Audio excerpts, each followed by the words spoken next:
Hero আলমের বিরুদ্ধে গ্রেপ্তারি পরোয়ানা।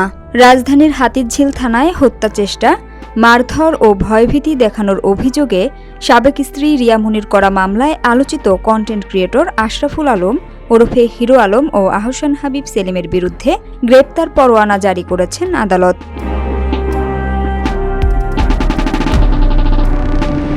বুধবার ঢাকার চিফ মেট্রোপলিটন ম্যাজিস্ট্রেট ওয়াহিদুজ্জামানের আদালত বাদীপক্ষে আইনজীবীর আবেদনের পরিপ্রেক্ষিতে এ আদেশ দেন।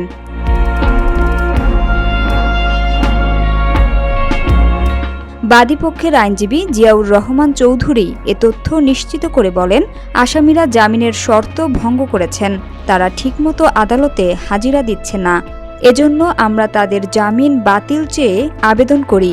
শুনানি শেষে তাদের জামিন বাতিল করে গ্রেপ্তার পরোয়ানা জারির আদেশ দেন।